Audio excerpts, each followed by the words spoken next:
Alright, so we're starting to do some stuff here to make a guess as to how we want to build a machine. Camera here. So, um,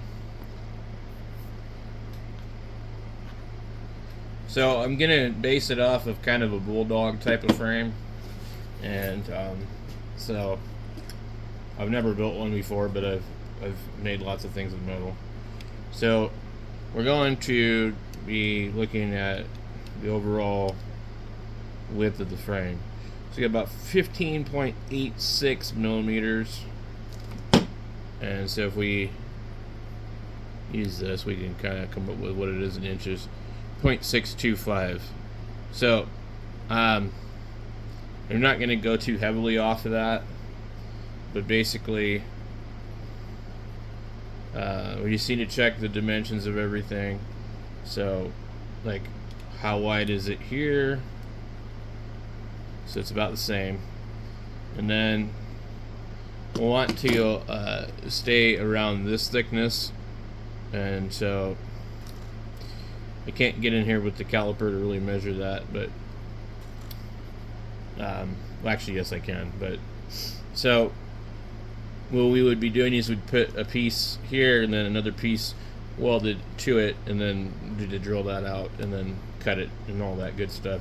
I probably wouldn't use this approach. I'd probably just do like a lot of people do and just drill a hole and make either a guillotine or just something else.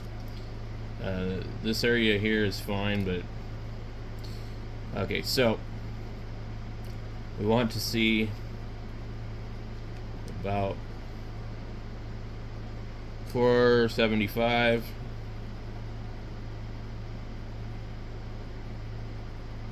493.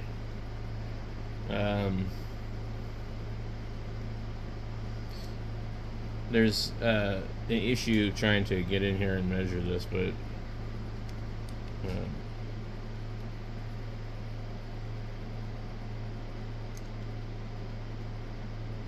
450, 460. Anyway, we're not going to use anything that's quite that thick, I don't think. This would be 334. This piece is a lot thicker. This might actually be 466.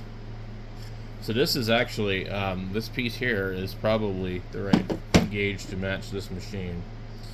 Well, and that ends up being about 0.18 of an inch, and I think this stuff is sold at the local place I get stuff from in like a gauge. So 8 gauge, 9 gauge, 10 gauge, you know, cold rolled steel, whatever the hell that they measure it as. But I just got a bunch of pieces and scraps and stuff that I have laying around, so I don't know what this is, and it's just for practice welding, but you know, this will work perfect. The thing is with this, I need to get I've got, if you guys are following along, which nobody really is, maybe later on when I get some subscribers you'll start following. Anyway, you see I have the welders and all that kind of stuff. I don't have any torch stuff. I've got TIG, I've got MIG, I've got stick, and with the TIG I can actually pretty much do anything. What I don't have is a drill press. Excuse me. I don't have a drill press, and I don't have something to cut this with where it will be perfect. We get cut off wheels and things like that, but what I need is a chop saw. So I'm gonna drink some coffee here. My throat's kind of funky for some reason. I think we have pollen in the air again.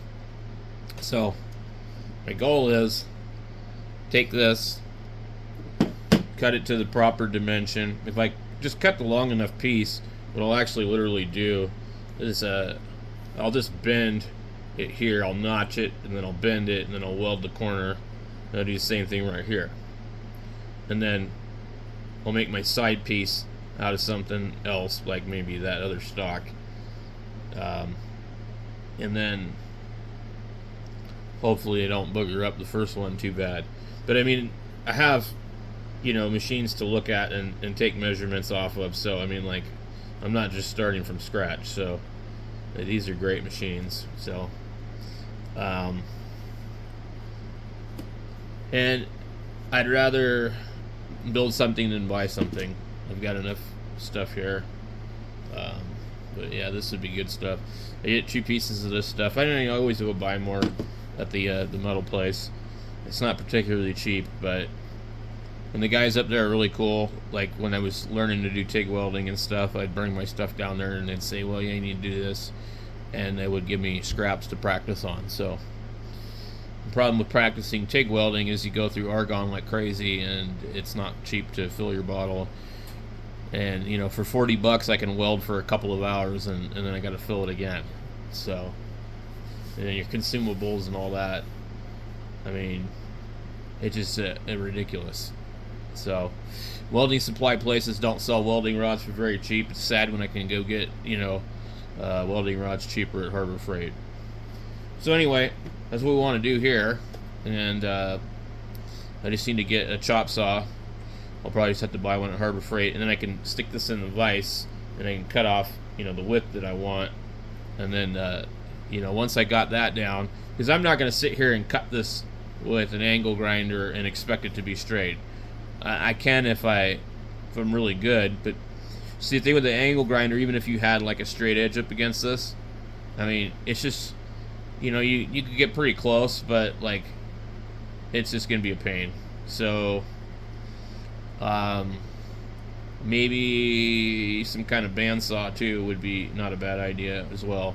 But I need a chop saw, and I probably could just get a chop saw blade and put it on one of my regular miter saws, but I don't think they spin at the same RPM. So that, and then a drill press. So anyway, thanks for watching.